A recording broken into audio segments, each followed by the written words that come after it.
क्या था, उसके बाद इनकी कार्यप्रणाली सब विस्तार से बात करेंगे। अभी सबको रख करके हम देखें तो यथास्थितिवादियों का कहना था कि रचनात्मक कार्य करते चलो, जमीनी कार्य करो। तो रचनात्मक कार्य क्या था? तो रचनात्मक कार्य का मतलब कांग्रेस का मूल, जो कांग्रेस का मूल था। और कांग्रेस का मूल क्या था? खादी को बढ़ावा, अस्पृश्यता निवारण, हिंदू मुस्लिम एकता, शराब का विरोध, विदेशी कपड़ों का बहिष्कार, स्वदेशी का प्रचार और लोगों को अगले बड़े आंदोलन के लिए तैयार करना। इनका कहना था कि विधान कि इन दोनों लोगों में बेसिक अंतर क्या था, उसके बाद इनकी कार्यप्रणाली सब विस्तार से बात करेंगे। अभी सबको रख करके हम देखें तो यथास्थितिवादियों का कहना था कि रचनात्मक कार्य करते चलो, जमीनी कार्य करो। तो रचनात्मक कार्य क्या था? तो रचनात्मक कार्य का मतलब कांग्रेस का मूल, जो कांग्रेस का मूल था। और कांग्रेस का मूल क्या था? खादी को बढ़ावा, अस्पृश्यता निवारण, हिंदू मुस्लिम एकता, शराब का विरोध, विदेशी कपड़ों का बहिष्कार, स्वदेशी का प्रचार और लोगों को अगले बड़े आंदोलन के लिए तैयार करना। इनका कहना था कि विधान परिषदों का बहिष्कार करो, विधान परिषदों में घुसना नहीं है, हमको क्या करना है? रचनात्मक काम करना है। इनका कहना था कि नहीं, विधान परिषदों में घुसो और विधान परिषदों को माध्यम बनाओ संघर्ष का। तो इन्होंने क्या कहा? पहले हम थोड़ी थोड़ी बात कर लें, फिर बहुत डिटेल में जाएंगे। यथास्थितिवादी रचनात्मक काम करो, जमीनी काम करते चलो। तो जमीनी काम ये इन्होंने क्या कहा? विधान परिषदों में प्रवेश करो और विधान परिषदों में घुस के सरकार को अंदर से परेशान करो, इन्होंने कहा। इन्होंने, जो कि राजनीतिक थे, इनका कहना था कि समाजवाद की स्थापना हो। और आक्रामक क्रांतिकारियों ने सबसे अच्छा कहा कि क्रांति ही सर्वोत्तम मार्ग है, ये सारे मार्ग बेकार हैं, क्रांति करो। तो जब क्रांति करो तो कब करो? तो अभी करो। तो क्रांति ही सर्वोत्तम मार्ग है और उसको कब करना है? तो अभी करो। तो ये सारी विचारधाराओं को हमने देख लिया, समझ लिया। तो अब इनकी बात हम यहीं पर छोड़ेंगे, इनको हम आगे देखेंगे। हो सकता है तो मैं इन लोगों के बारे में ना बात करूं, आप लोग घटना चक्र में वो देख लीजिएगा, प्रश्नों के माध्यम से बहुत है, नहीं तो आप कहेंगे तो मैं स्वयं प्रश्न पढ़ दूंगा, एक चीजों को समझा दूंगा। अब इस पे मैं वीडियो बनाने वाला नहीं हूं। समाजवादी, साम्यवादी, मजदूर संगठन, बात निकलेगी तो दूर तक चली जाएगी, इसलिए इसको छोड़ते हैं। इन पे तो हम निश्चित रूप से बात करेंगे, जैसा कि आप भी जानते ही होंगे, और बड़े मन से बात करेंगे। इच्छा ये है बात करने की, तो कई एस्पेक्ट से इस पे बात करेंगे। तो ये सब हमने देख लिया। तो अब इन दोनों लोगों को यही रोकते हैं और थोड़ा जो है आगे बढ़ते हैं। तो 12 फरवरी 1922 को गांधी जी द्वारा असहयोग आंदोलन वापस ले लिया गया और 10 मार्च 1922 को गांधी जी गिरफ्तार हो गए। और उनके गिरफ्तार होते ही कांग्रेस में भ्रम की स्थिति। आगे का रास्ता क्या हो? विधान परिषदों का बहिष्कार हो या रचनात्मक काम हो? तो दो भाग हो गए। आगे बढ़िए। दिसंबर 1922 में कांग्रेस का गया अधिवेशन हुआ। इसमें सी आर दास अध्यक्ष हुए, ठीक है। देशबंधु चित्तरंजन दास अध्यक्ष, friend of nation, Deshbandhu. M L Nehru महामंत्री हुए। कांग्रेस की राय दो भागों में विभाजित। वो दो भाग क्या थे? यथास्थितिवादी, परिवर्तनवादी। परिवर्तन विरोधी और परिवर्तनवादी, ये जो है यथास्थितिवादी को परिवर्तन विरोधी में बार बार की बात ठीक नहीं लगती है करने। सी आर दास और एम एल नेहरू का इस्तीफा। तो यहां पर यह हुआ इस अधिवेशन में तय कि कांग्रेस विधानमंडल दलों का बहिष्कार करेगी, यानी आगामी चुनाव का बहिष्कार करेगी, यानी कांग्रेस विधान परिषदों में नहीं घुसेगी। तो इन लोगों ने कहा कि नहीं, विधान परिषदों में घुसना है। किन लोगों ने कहा? सी आर दास ने कहा और एम एल नेहरू ने कहा। तो इन दोनों लोगों ने इस्तीफा दे दिया कि अब हम कांग्रेस में नहीं रहेंगे, हमारा इस्तीफा, हम क्या करेंगे? चुनाव लड़ेंगे। तो इन्होंने मार्च 1923 में एक दल बनाया। तो मैंने लिखा यहां पढ़िए, कांग्रेस के अभिन्न हिस्से के रूप में स्वराज पार्टी का गठन, अध्यक्ष सी आर दास और सचिव एम एल नेहरू। अब यही मैं रुकता हूं, थोड़ा परिवर्तन था आज के फ्लो चार्ट में और मैंने आपको बताया नहीं, हो सकता है समझिए, लेकिन एक बार मैं बता देता हूं। जगह की कमी हो गई, इतना डिटेल चार्ट बनाना था। तो हमने क्या किया कि हम ऐसे चल रहे हैं, ऊपर से नीचे और फिर नीचे से ऊपर, ऊपर से नीचे, नीचे से ऊपर, ठीक है। तो ये आपको समझ में आ गया होगा। कांग्रेस के अभिन्न हिस्से के रूप में स्वराज पार्टी का गठन, अध्यक्ष सी आर दास और सचिव एम एल नेहरू। तो ये गठन हो गया। अब हम इन दोनों लोगों के बीच क्या डिबेट थी उसको समझ लें, उसके बाद आगे बढ़े ताकि एकदम क्लियरिटी हो जाए कि ये दोनों लोग क्या करें। तो ये जो परिवर्तनवादी थे, जो कि प्रो चेंजर थे, इनका कहना था कि हम असहयोग को व्यवस्थापिका में लेकर के जाएंगे, यानी विधानमंडलों में लेकर के जाएंगे। और उसके लिए क्या करना होगा? तो हमें चुनाव लड़ना होगा। चुनाव लड़ करके जब हम विधानमंडलों में पहुंचेंगे, विधान परिषदों में पहुंचेंगे, तो वहां पर हम सरकारी प्रस्तावों तथा सरकारी मशीनरी के कार्यों में रुकावट डालेंगे। तो एक प्रकार से इनका जो मूल मकसद था या इनका जो कहना था वो ये कि सरकार को हम अंदर से परेशान करेंगे, यानी उसकी व्यवस्थाओं के तहत आयोजित चुनाव में भाग लेंगे, चुनाव जीत करके हम विधान परिषद में पहुंचेंगे, केंद्रीय विधान परिषद, प्रांतीय विधान परिषद, और वहां जाकर के सरकारी कार्यों में हम रुकावट डालेंगे। और हम ये भी जनता को बताने का प्रयास करेंगे कि ये 1919 का जो भारत सरकार अधिनियम है वो भारतीयों के हित में बिल्कुल भी नहीं है। तो यही सर, हम सरकार का जो चेहरा है उसको उजागर करेंगे, जो शोषणकारी ब्रिटिश राज है उसका जो चेहरा है वो लोगों के सामने लेकर के आएंगे। और इस प्रकार हम असहयोग आंदोलन का परित्याग नहीं कर रहे हैं। इन्होंने कहा हम असहयोग आंदोलन का परित्याग नहीं कर रहे हैं, बल्कि इसे और प्रभावी हम बना रहे हैं एक रणनीति के तहत। और इस तरह से हम संघर्ष का एक नया मोर्चा खोल रहे हैं। वो मोर्चा कहां होगा? तो विधानमंडलों के अंदर होगा। हम ऐसा नहीं कि असहयोग को छोड़ रहे हैं, हम इसे विधानमंडलों में लेकर जाना चाहते हैं। दूसरे शब्दों में कहें तो इनका कहना था कि सरकार अगर किसी भी राष्ट्रवादी मांग की उपेक्षा करती है, उसको मंजूरी नहीं देती है, तो हम व्यवस्थापिकाओं को, यानी कि हम विधान परिषदों को ठप कर देंगे और सरकार को मजबूर करेंगे, उसको विवश करेंगे कि वो उस मांग पर ध्यान दे। इतनी बात किसकी? परिवर्तनवादियों की, प्रो चेंजर की। तो नो चेंजर ने क्या कहा उसको सुनिए। रचनात्मक कार्यों पर असर, अगर आप चुनाव लड़ेंगे तो रचनात्मक कार्यों पर क्या होगा? असर पड़ेगा। और कांग्रेस का मूल क्या है? तो कांग्रेस का मूल यही है। तो इसलिए रचनात्मक कार्य प्रभावित होंगे आपके चुनाव लड़ने से, विधान परिषदों के चुनाव में भाग लेने से। दूसरी बात इन्होंने ये कही, यथास्थितिवादियों ने, नो चेंजर ने, कि अगर आप विधान परिषदों का चुनाव लड़ते हैं, आंदोलन की बात है, ये सहयोग आंदोलन से निकले हैं, फिर आप चुनाव लड़ेंगे और आप जाएंगे विधायक चुन करके विधान परिषदों में, तो कहीं राजनीतिक भ्रष्टाचार के आप शिकार न हो जाए, ऐसा ही होता ही है। और इसीलिए कहा भी जाता है कि सत्ता भ्रष्ट करती है, संपूर्ण सत्ता संपूर्ण भ्रष्ट करती है। तो ये सिद्धांत भी है। सोच लीजिए आप चुनाव लड़ने जाएंगे तो आप तो जो है कमजोर करेंगे, ये ठीक नहीं है। हो सकता है आप राजनीतिक भ्रष्टाचार के शिकार हो जाए, उसमें सम्मिलित हो जाए। दूसरी बात इन्होंने ये कही कि हो सकता है कि धीरे धीरे आप प्रतिरोध की राजनीति छोड़ दें और औपनिवेशिक शासन के समर्थक हो जाए। इसकी भी कोई गारंटी नहीं है, क्योंकि आप उन्हीं की व्यवस्थाओं में काम करना शुरू कर देंगे और चूंकि बहुत अधिकार आपके पास है नहीं एक विधायक के रूप में, तो हो सकता है आगे जाकर के आप ऐसा कर दें। तो अब इनका क्या इस पर तर्क है, इतने तर्क के बाद उसको सुनिए। इन्होंने कहा मान लीजिए कांग्रेस ने विधान परिषद चुनाव का बहिष्कार कर दिया, जैसा कि असहयोग आंदोलन के दौरान उन्होंने किया था, लेकिन विधान परिषद तो अस्तित्व में रहेगी, सरकार चुनाव तो कराएगी, और सरकार चुनाव कराएगी तो हो सकता है कि बड़े पैमाने पर लोग चुनाव में भाग भी लेंगे। उस बात तो सहयोग आंदोलन चल रहा था, भारत में एक नए प्रकार का उत्साह था, आपने बहिष्कार कर दिया, सबने मान लिया, गांधी ने किया।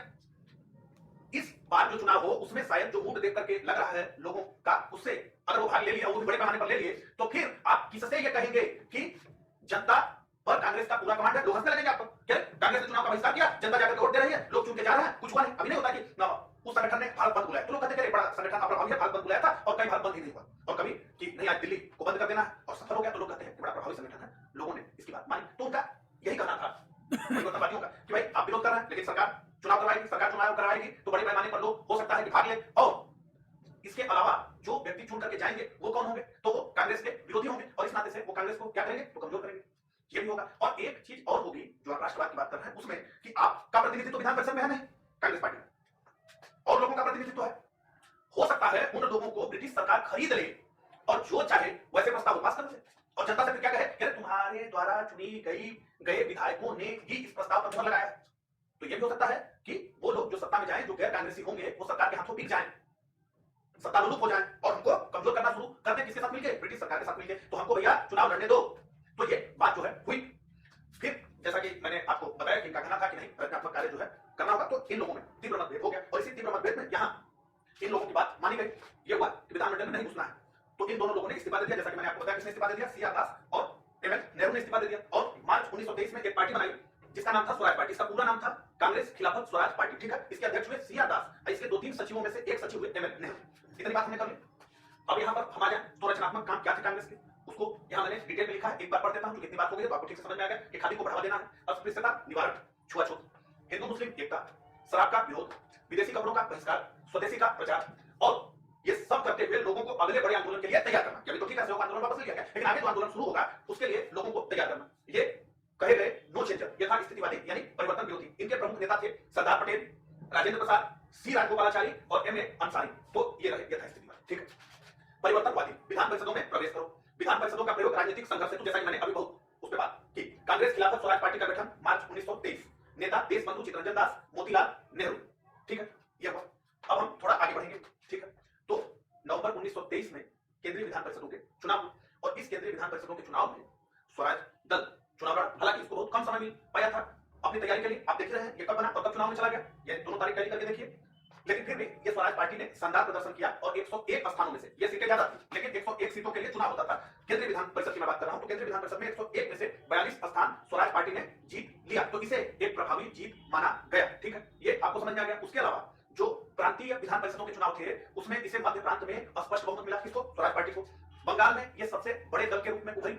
उत्तर प्रदेश और बंबई में इसे अच्छी सफलता मिली। हालांकि मद्रास और पंजाब में इसके हाथ निराशा ही लगी, ठीक है। तो बड़ा अच्छा प्रदर्शन माना गया कि स्वराज पार्टी ने शानदार प्रदर्शन किया। अब ये हो गया। अब इसी बीच में हम अगर देखें तो इन दोनों लोगों में तीव्र मतभेद था। भाई ये क्या कर रहे हैं, ये क्या कर रहे हैं, दोनों लोगों की राय को हमने बड़े अच्छे से समझा। दो लोगों में तीव्र मतभेद था। अब ये दोनों लोग अलग अलग रास्ते पर चलने के लिए तैयार थे, लेकिन इन दोनों लोगों के दिमाग में जो एक बात थी वो ये कि 1907 की गलती ये फिर से दोहराना नहीं चाहते थे। इस प्रकार से कांग्रेस का विभाजन हो गया था। ये लोग जानते थे कि जब तक हम एक हैं तब तक ब्रिटिश सरकार को हम अपनी मांगों या फिर देश के सुधार के लिए विवश कर सकते हैं। अगर हम अलग हुए तो ये सब फिर मौका देकर के हमको लड़ाना शुरू कर देंगे। तो सितंबर 1923 में ये तय हुआ। ये नवंबर 1923 में चुनाव लड़ने गए, उससे पहले सितंबर 1923 में ये तय हुआ। हालांकि गांधी जी जेल में बंद थे लेकिन उनसे भी बातचीत चल रही थी। तो सितंबर 1923 में ये तय हुआ कि आप लोग चुनाव लड़िए। कौन चुनाव लड़े? तो स्वराज पार्टी। इसीलिए इसका एक नाम देखिए, कांग्रेस खिलाफत स्वराज पार्टी। तो इनको आदेश हो गया कि आप लोग चुनाव लड़िए, हमको कोई दिक्कत नहीं है। लेकिन ये कहिए कि कांग्रेस के जितने कार्यक्रम हैं सबका आप समर्थन करते हैं। किससे कहा गया? स्वराजियों से कहा गया कि आप चुनाव लड़िए। किसने कहा? मतलब पूरी कांग्रेस। ये था स्थितिवादियों ने कहा कि आप चुनाव लड़िए, हमको दिक्कत नहीं है, लेकिन ये मंजूर करिए कि कांग्रेस के सारे कामों का आप समर्थन करते हैं। तो उन्होंने कहा कि ठीक है। केवल एक एक बात का मैं समर्थन नहीं करता हूं कांग्रेस के, किस बात का, कि विधानमंडलों का बहिष्कार, उसको छोड़कर जितने भी कांग्रेस के कार्यक्रम हैं वो बताने की जरूरत नहीं, सबका मैं समर्थन करता हूं। किसने कहा?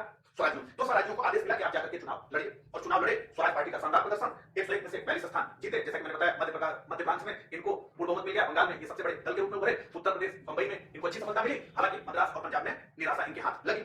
अब हम बात करना चाहेंगे कि गांधी जी की क्या प्रतिक्रिया थी इस स्वराज पार्टी के ऊपर, यानी परिवर्तन समर्थकों के ऊपर। तो फरवरी 1924 में गांधी जी जेल से रिहा हो गए। अंग्रेजों ने कहा कि गांधी जी का स्वास्थ्य ठीक नहीं है, इसलिए इनको समय से पूर्व रिहा कर दिया जाता है, तो ये रिहा होकर के आए। अब देखिए, एक चीज समझ लीजिए कि गांधी जी परिषदों के बहिष्कार के मूड में थे, सबसे पहले उन्होंने शुरू किया, तो उनका एकदम क्लियर स्टैंड था कि विधान परिषदों का बहिष्कार करना है। और एक बात के लिए भी वो तैयार नहीं थे, जो ये कहते थे स्वराजी कि हम विधान परिषदों में घुसेंगे और विधान परिषदों में घुस करके सरकारी कार्यों में बाधा पहुंचाएंगे, इसका भी समर्थन गांधी जी नहीं करते थे। लेकिन फिर भी जब इन्होंने देखा कि विधान परिषदों में हिस्सेदारी अब प्रारंभ हो गई है, किसके माध्यम से? स्वराज पार्टी के माध्यम से। तो जैसा कि मैंने कहा कि ये पार्टी अलग अलग नहीं हुए, यहां मैंने लिखा कांग्रेस के अभिन्न हिस्से के रूप में स्वराज पार्टी। तो स्वराज पार्टी और कांग्रेस ये दोनों क्या है? एक है। केवल कब एक नहीं रहेंगे ये? तो तब एक नहीं रहेंगे जबकि स्वराज पार्टी कांग्रेस से अलग हट करके ये कहेगी कि विधानमंडलों का बहिष्कार ना हो, और कांग्रेस कहेगी कि विधानमंडलों का बहिष्कार हो। बस उस एक बात को छोड़ करके ये दोनों एक है। तो गांधी जी समझ गए कि अब जो है विधान परिषदों में हमारी हिस्सेदारी हो गई, चुनाव हो गया, स्वराज पार्टी चली गई, तो अब पीछे हटना या उसका विरोध करना ठीक नहीं होगा। इससे जनता में भी गलत मैसेज जाएगा और सरकार में भी गलत मैसेज जाएगा। इसके अलावा ये अगर देखेंगे ब्रिटिश इस तरह की व्यवस्था, तो उन शासकों का हौसला बढ़ेगा, औपनिवेशिक जो सरकार है, जो ब्रिटिश सरकार है, उसका हौसला बढ़ेगा, राजनीतिक गलियारों में निराशा होगी, और इसलिए गांधी जी का भी समर्थन हो गया। तो अब हम जो है आगे बढ़ेंगे और हम ये देखेंगे कि स्वराज्यों ने क्या क्या किया। तो स्वराज्यों ने विधान परिषदों में सरकार की भेदभावपूर्ण नीतियों को उजागर किया। तो हर वर्ष जब बजट आता था तो ये लोग अपनी तरफ से वो कर देते थे, उसका विरोध कर देते थे, फिर वो जो है गवर्नर की शक्ति से पास होकर के जाता था। इनकी एक सबसे बड़ी उपलब्धि मानी जाती है, मार्च 1925 में विठल भाई पटेल केंद्रीय विधान परिषद के अध्यक्ष बने। ठीक है, तो विठल भाई पटेल केंद्रीय विधान परिषद के अध्यक्ष बने। इन लोगों ने 3 मुद्दों पर जमकर अपनी बात रखी। पहला स्वशासन, दूसरा नागरिक स्वतंत्रता, और तीसरा औद्योगिकीकरण। तो बहुत ये काम नहीं कर पा रहे थे, जैसा कि हम आगे देखेंगे जब हम बात करेंगे 1919 के भारत सरकार अधिनियम की, 1909 के भारत सरकार अधिनियम की, और 1935 के भारत सरकार अधिनियम की। तो 1919 में बहुत कम विभाग इनको मिले थे, जो जीत करके गए थे, दोस्तों बहुत कम है, लेकिन इन सब सेक्टर में इन्होंने जम करके अपनी बात वहां रखी। इन्होंने जिन्ना प्लस सहयोगी, उसके अलावा उदारवादी जो दल था, उसके अलावा कुछ जो व्यक्तिगत विधायक थे जैसे मदन मोहन मालवीय जी वगैरह, इन सबको जोड़ करके एक गठबंधन तैयार किया, और उस गठबंधन के द्वारा इन लोगों ने बार बार ब्रिटिश सरकार के विरुद्ध मतदान किया।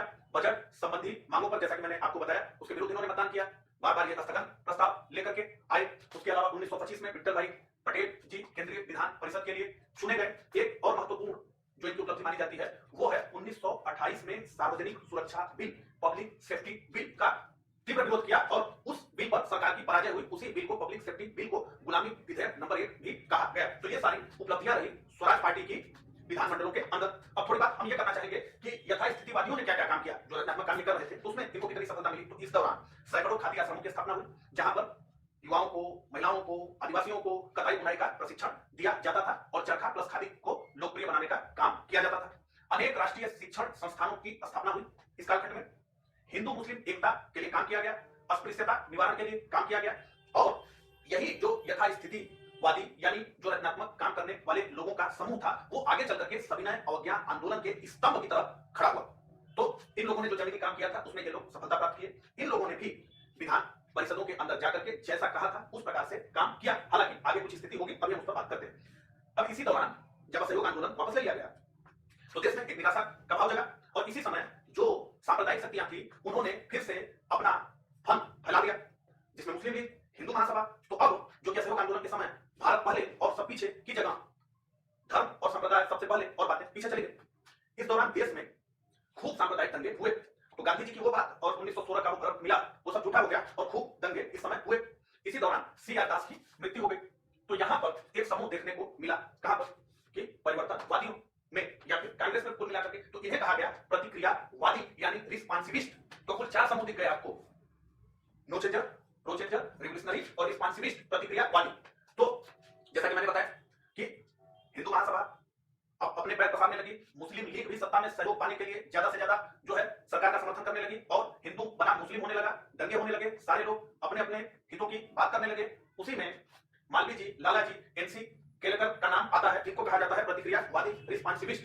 तो बीएचयू के हॉस्टलों में मुझे देख रहे मालवीय जी के मानस पुत्रों और मेरे साथियों, ऐसा एनसीईआरटी में लिखा है, इसलिए मैं बोल रहा हूं। निश्चित रूप से या तो जो हो यही है, तो वहां से मैं बोल रहा हूं, सम्मान मैं भी बहुत करता हूं। ठीक है, तो इन लोगों ने आरोप लगाया मोतीलाल नेहरू यानी एमएल नेहरू पर कि ये हिंदुओं को धोखा देते हैं। कौन धोखा देता है? मोतीलाल नेहरू। जबकि मैंने अभी आपको बताया था कि जब ये लोग जीत करके गए तो जिन्ना प्लस सहयोगी, उदारवादी प्लस जो व्यक्तिगत चुन करके विधायक गए थे जैसे कि मालवीय जी, इन्हीं लोगों के साथ साझा कार्यक्रम बना करके ये ब्रिटिश सरकार का विरोध करते थे। लेकिन यहां पर भी लोगों ने कहा कि मालवीय जी, एनसी कलेक्टर लाला जी ने, कि ये जो एमएल नेहरू हैं ये हैं हिंदुओं को धोखा देने वाले, ये हिंदू विरोधी हैं और ये गौ हत्या का पक्ष लेते हैं। इसके अलावा इनके ऊपर गौ मांस खाने का आरोप है, तो हो सकता है कि ये गौ का मांस भी खाते हो। कौन? एमएल नेहरू। ऐसा इन लोगों ने कहा। तो इन लोगों ने इस आधार पर स्वराज पार्टी को छोड़ दिया, यानी जो सहयोग था इनका इन्होंने हटा लिया कि नहीं भाई ऐसे हिंदू विरोधियों को समर्थन नहीं देंगे। तो यहां जैसे मैंने लिख दिया है प्रतिक्रियावादी रिस्पांसिविस्ट, जैसे कि सभी किताबों में, तो ऐसा नहीं है कि किसी भी व्यक्ति का आकलन जो है आज बैठ करके आप हूबहू कर पाएंगे। तो जो परिस्थिति उस समय रही होगी, इस प्रकार से इन्होंने काम किया। उस समय हिंदू धर्म में आप जानते हैं कि जिस प्रकार से इन्होंने आरोप लगाया नेहरू पर, यह गंभीर आरोप था। कोई भी व्यक्ति जो कि पूर्ण रूप से सात्विक हिंदू हो, जो कि ये लोग थे, ऐसे लोग कभी भी गाय का मांस खाने वाले के साथ खड़े नहीं हो सकते, जैसा कि आरोप इन्होंने नेहरू के ऊपर लगाया। ठीक है, बाकी तो सारी चीजें हैं, इतना हमने समझ लिया। अब तेजी से आगे बढ़ेंगे। तो स्वराज पार्टी कमजोर हो गई दंगों से, और मालवीय जी और लाला जी ने साथ छोड़ दिया। उसके अलावा जो है मुस्लिम लीग का भी उधर से मामला हो गया। तो 1926 में विधान परिषदों से स्वराज्यों ने इस्तीफा दे दिया। अब ये कमजोर होने लगे, इस्तीफा दे दिया। अब फिर जो है ये हुआ कि अब हम स्वराज पार्टी में ये बात हुई कि हम चुनाव नहीं लड़ेंगे, क्योंकि हम कमजोर हो गए, हमारी स्थिति गड़बड़ हो गई। तो उन्होंने तय किया कि हम चुनाव नहीं लड़ेंगे। लेकिन अब यहाँ दो समूह फिर बन गया, जहां से शुरू हुए थे वहीं पहुंच गया। स्वराज पार्टी में दो समूह बन गया। तो जो पहले आप करते हैं वो बाद में आपको चलना पड़ता है। तो यहाँ एक समूह ने कहा कि चुनाव का बहिष्कार, क्या कहा, चुनाव नहीं लड़ेंगे। दूसरे ने कहा चुनाव लड़ेंगे। तो दूसरा चुनाव लड़ा और 1926 के चुनाव में स्वराज पार्टी का बुरा प्रदर्शन, एकदम 1930 के लाहौर अधिवेशन में पारित प्रस्ताव और सविनय अवज्ञा की घोषणा ने स्वराज पार्टी का अंत कर दिया। यह हो गया। पूरे डिटेल में हमने सारी विचारधाराओं को ठीक प्रकार से समझा। हमने यथास्थितिवादी परिवर्तनवादी को ना भूल पाने के लेवल पर जाकर के समझ लिया। उस समय क्या घटनाक्रम चले उसको भी हमने समझा। तो आज के इस वीडियो में बस इतना ही। कमेंट जरूर करिएगा कि आपको यह वीडियो कैसा लगा।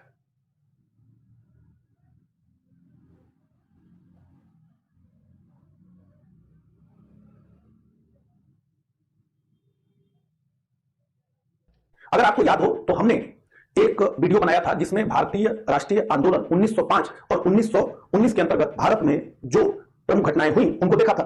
हालांकि उसका टाइटल राष्ट्रीय आंदोलन 1905 और 1919 था, लेकिन एक प्रकार से हमने उसमें केवल राष्ट्रवादी जो क्रांतिकारी थे उनको ही देखा था। उसमें हमने बड़े विस्तार से अनुशीलन समितियों की बात की, हमने जुगांतर प्रेस की बात की, हमने गदर पार्टी की बात की, हमने इंडिया हाउस की बात की। ये सारी बात उसमें हमने की थी। तो अगर उस वीडियो को नहीं देखे तो एक बार देख लीजिए ताकि जो आपकी क्लियरिटी हो जाए। हालांकि मैं प्रयास करता हूं कि सब घटनाओं को एक प्रकार से जोड़ करके आपको समझाऊं। तो हम वहीं से शुरू करेंगे। देखिए, भारत में जो ब्रिटिशों का शासन स्थापित था उसके पीछे एक प्रमुख भ्रम यह भी काम कर रहा था, एक गलत अवधारणा यह भी काम कर रही थी, एक झूठ यह भी काम कर रहा था कि यूरोपीय श्रेष्ठ हैं और इनको हराया नहीं जा सकता, ये उच्च नस्ल के लोग हैं, इनको हराया नहीं जा सकता। ये गलत आत्मविश्वास एक प्रकार से धीरे धीरे करके जिस प्रकार से भारतीय राजा इनके आगे हार गए, घुटने टेक दिए, उससे भी आया था। हालांकि 1857 की क्रांति ने ब्रिटिशों के इस गलत आत्मविश्वास को, वो गलत आत्मविश्वास क्या कि हम उच्च नस्ल के हैं इसलिए हमको हराया नहीं जा सकता, को एक सीमा तक तोड़ा था। लेकिन ये अभी भी बरकरार ही था कि यूरोपीय साम्राज्य बहुत बड़ा है, इसको हटाया नहीं जा सकता, इसको तोड़ा नहीं जा सकता, यूरोपियों को हराया नहीं जा सकता। तो ये जो गलत आत्मविश्वास था वो पहली बार 1896 में टूटा जब फर्स्ट इटालो इथोपियन वार में अफ्रीका के एक देश इथोपिया ने यूरोप के एक देश इटली को बुरी तरह से हरा दिया। तो इस बात ने सभी क्रांतिकारियों को एक मोटिवेशन दिया, एक उत्साह दिया। उनको लगा कि इनको हराया जा सकता है, बस भैया प्रॉपर प्लानिंग हो, ठीक प्रकार से चीजें हो, आपस में हम लोग एकता स्थापित कर सके, एक जन क्रांति की भावना लोगों में ठीक प्रकार से जगा सके, अच्छे प्रकार से संगठित हो सके, तो इनको तो हराया जा सकता है। इथोपिया ने तो हरा ही दिया। यानी ये जो सिद्धांत था कि ब्रिटिश श्रेष्ठ हैं, यूरोपीय श्रेष्ठ हैं, वो तो टूट गया। ये तो हार ही गए और बुरी तरह से हार गए। 1900 में यानी लगभग इसके 4 वर्ष बाद चीन में बक्सर विद्रोह प्रारंभ हुआ और इन बक्सर क्रांतिकारियों ने इन विदेशी तत्वों जो कि उनके देश में घुस गए थे, विदेशी मिशनरियां जो उनके देश में घुस गई थी, विदेशी जो कि उनके देश पर अपना प्रभुत्व स्थापित करने का प्रयास कर रहे थे, उनके नाक पर एक जोरदार घुसा मारना शुरू कर दिया। आई हो सुआन इनका नारा था और इसका मतलब होता था एक शक्तिशाली और सुर में मारा गया मुक्का। तो इन्होंने शक्तिशाली और एक सुर में मुक्का मारना विदेशियों के नाक पर शुरू किया। हालांकि ये बक्सर जो क्रांति थी, ये जो विद्रोह था, ये सफल नहीं हुआ। लेकिन इस बक्सर विद्रोह को दबाने के लिए केवल ब्रिटेन ही नहीं बल्कि उसके कई सहयोगी यानी उस समय जो औपनिवेशिक शक्तियां थी सारी एकजुट हुई और उसके बाद जबरदस्त संघर्ष के बाद इन बक्सर विद्रोहियों को दबाया जा सका। तो ये भी एक बहुत मोटिवेशन मिला कि अच्छा ऐसे इनको परेशान किया जा सकता है और थोड़ा दम लगाकर इनके दम को उखाड़ा जा सकता है। सबसे बड़ी घटना घटी 1905 में जिसने इन सारी घटनाओं पर अपनी मुहर लगा दी और वो घटना थी एशिया के एक बहुत छोटे से देश, जिसे एक द्वीपीय देश आप कह सकते हैं, बहुत छोटा, जापान ने एक भारी भरकम साम्राज्य जिसे जार शाही साम्राज्य कहा जाता था, जो कि रूस में चलता था, को बुरी तरह से हरा दिया 1905 में। मेजी रेस्टोरेशन के बाद, मेजी सुधारों के बाद जापान तन करके खड़ा हो गया। जबरदस्त इतिहास जापान का, जबरदस्त एक देश के रूप में जापान गजब। इस पर मैंने फेसबुक पेज पर 10 स्टडी के लिखा है, आप जाकर के पढ़ सकते हैं। करीब 2000 वर्षों के जापान के इतिहास को 2000 शब्दों में समेटने का मैंने प्रयास किया है, जरूर पढ़िएगा। सारी बातें जापान से जुड़ी हुई, किस प्रकार से जापान उभरा, किस प्रकार से शक्ति बना और किस प्रकार से द्वितीय विश्व युद्ध में उसको बुरी तरह से तोड़ दिया गया, लेकिन 20-25 वर्षों बाद ही वो फिर से तनकर खड़ा हो गया। तो कैसे जापान बार बार बर्बाद होने के बाद भी तनकर खड़ा हो जाता है, उसके पीछे कौन सी शक्तियां काम करती हैं, ये जबरदस्त है। तो इन चीजों से क्या हुआ, इन घटनाओं से क्या हुआ, इन युद्धों से क्या हुआ, इन क्रांतियों से क्या हुआ कि सभी भ्रम टूट गए। और वो भ्रम क्या था कि यूरोपीय श्रेष्ठ है, उनको हराया नहीं जा सकता। ये भ्रम क्या हुआ, टूट गया। अब सबको समझ में आ गया कि ये तो गलत बोलते थे, ये श्रेष्ठ नहीं है। इतने बड़े रूस को 2 करोड़ वर्ग किलोमीटर में शासन चलता था जापान का, इतने बड़े रूस को इतना छोटा जापान ने हरा दिया, कैसी श्रेष्ठता। तो ये सारे जो कार्यक्रम थे उन्होंने यूरोपीय श्रेष्ठता के सभी भ्रम तोड़ दिए। अब इसके बाद भारत में क्रांतिकारी पहले तेज हो गए। हमने देखा था अनुशीलन समिति यहां बनी, हमने बात की थी युगांतर प्रेस के बारे में, हमने देखा था कि किस प्रकार भारत से बाहर सैन फ्रांसिस्को अमेरिका में एक पार्टी बनी जिसने कि सशस्त्र विद्रोह को अपना लक्ष्य बनाया, जिसे हम गदर पार्टी के नाम से जानते हैं। हालांकि वो फेल हो गई, लेकिन यह कार्यक्रम हुआ। हमने देखा कि रास बिहारी बोस ने लॉर्ड हार्डिंग की गाड़ी पर बम मार दिया। हमने देखा कि मदन लाल धिंगरा जो इंडिया हाउस से जुड़े हुए थे, उन्होंने कर्नल वाइली की हत्या की। इस प्रकार के तमाम घटनाक्रम उस दौर में हमको देखने को मिला। अब ये तो प्रथम चरण हो गया जिसकी हमने बात की थी। अब सब जोड़ करके मैं आपको चीजें बताता हूं, क्योंकि अलग अलग पढ़ना हमारी मजबूरी थी, लेकिन अब यहां हम जोड़ रहे हैं। अब इसी दौरान 1911 में एक बहुत बड़ी घटना हुई। अब दूसरे चरण की तरफ हम बढ़ रहे हैं। इस चरण में क्या हुआ, इन 3 बादशाहों ने क्या किया कि इसने एक काम किया कि भैया यूरोपीय श्रेष्ठ नहीं है, अब ये संगठित होकर लड़ते हैं, इनके पास आधुनिक हथियार है, ये सारी चीज है, और इनकी जो सैन्य साज सज्जा है वो बढ़िया है, इनके सिपाही अनुशासित है, ये सारी चीजें हैं, इसलिए जीतते हैं। ऐसा नहीं कि ईश्वर के पुत्र इसलिए जीत जाते हैं। अगर तुम भी इनकी तरह खुद को सशक्त करके लड़ोगे तुम हरा दोगे, और इन सब चीजों से पता चल जाएगी बात। अब दूसरे चरण में हम ये देखना चाहेंगे उस गलत आत्मविश्वास को किस प्रकार से झटका लगा जो ये कहता था कि ब्रिटिश साम्राज्य को हिलाया नहीं जा सकता। ब्रिटिश साम्राज्य क्या है, बहुत मजबूत है। आज मैं कहूं कि अमेरिका दुनिया में महाशक्ति के रूप में नहीं रह जाएगा तो कई लोगों को विश्वास नहीं होगा। तो आप समझिए कि अभी अमेरिका को महाशक्ति बने कितना वर्ष हुआ, भारत में लोकतंत्र स्थापित हुए कितना वर्ष हुआ, लेकिन अगर कोई कहे कि ये जो व्यवस्था है चुनाव नोट डालने वाली ये बदल जाएगी, तो कई लोग, तो मैंने कई लोगों से बात भी की है पर, तो लोग चौंक जाते हैं, ये तुम क्या बात कर रहे हो, ये कौन सी बात है, ये सब ऐसे ही चलता रहेगा, ये चीर अस्थायी है। तो क्या चीर अस्थायी है, तो उस प्रकार से तो ब्रिटिश साम्राज्य बहुत बड़ा था। तो हमारे दिमाग पर तो केवल 50-70 साल पहले की घटनाएं इस प्रकार से अंकित हो गई हैं कि हमको लगता है कि यह चीर अस्थायी है। यहां तो 400 और 100 वर्ष का शासन था अन्य देशों में, और भारत में तो करीब करीब हम देखें तो इस समय तक 150 वर्षों का तो शासन अंग्रेजों का हो ही गया था। जो पूरे चरण में हम आगे बढ़ेंगे तो सबका मिलाकर के कह रहे हैं एक प्रकार से अगर देखा जाए तो दूसरा आत्मविश्वास गलत क्या कि ये जो ब्रिटिश साम्राज्य है ये बड़ा मजबूत है, इसको हिलाया नहीं जा सकता। तो 1911 में सन यात सेन के नेतृत्व में किंग साम्राज्य को उखाड़कर फेंक दिया गया। केएमटी पार्टी के सन यात सेन, कुमिंटांग पार्टी के सन यात सेन जिन्हें 2 राष्ट्रों का पितामह माना जाता है, यानी 2 राष्ट्रों का संस्थापक माना जाता है, एक PRC people Republic of China और एक आरओसी रिपब्लिक ऑफ चाइना, यानी एक जो कि हम जानते हैं ताइवान के नाम से और एक जो कि मेनलैंड चीन है। ठीक है, चीन ये मानता है कि ताइवान कोई देश नहीं है बल्कि उसी का एक हिस्सा है। ठीक है, तो यही हमने एक प्रश्न भी पूछा था आपसे कि ये बताइए कि किस व्यक्ति को 2 देशों का संस्थापक माना जाता है। केवल एक लोगों ने उसका उत्तर सही दिया और बड़े दुख के साथ मैं कहता हूं ज्यादातर लोग उसमें गलती कर दी। तो सन यात सेन के नेतृत्व में किंग साम्राज्य को उखाड़ फेंका गया और 1.5 करोड़ वर्ग किलोमीटर पर शासन करने वाला यह किंग साम्राज्य 1644 में स्थापित हुआ था। आप देख लीजिए कितने दिनों का डिफरेंस, 300 वर्षों का शासन था। लोगों को विश्वास ही नहीं था कि इन शासन को, तो किंग साम्राज्य को उखाड़ फेंका गया। तो एक मैसेज ये आया कि अच्छा ये तो 300 वर्ष के और इतने बड़े बड़े साम्राज्यों को उखाड़ फेंका जा सकता है, तो भारत में जो ब्रिटिश साम्राज्य स्थापित है उसको भी फेंका जा सकता है। ये तो अभी इनके सामने चंद दिनों का है, इसको भी फेंका जा सकता है। 1917 में जिस घटना ने भारत में अपना सबसे ज्यादा प्रभाव छोड़ा वो घटना घटी रूस में, जहां की लेनिन के नेतृत्व में जारशाही को उखाड़कर फेंक दिया गया। ये जारशाही भी 300 वर्ष की लगभग। इस घटना ने बहुत ज्यादा मोटिवेशन भारतीय क्रांतिकारियों को दिया है और यहीं से साम्यवाद समाजवाद पर जो भरोसा था वो धीरे धीरे बढ़ने लगा।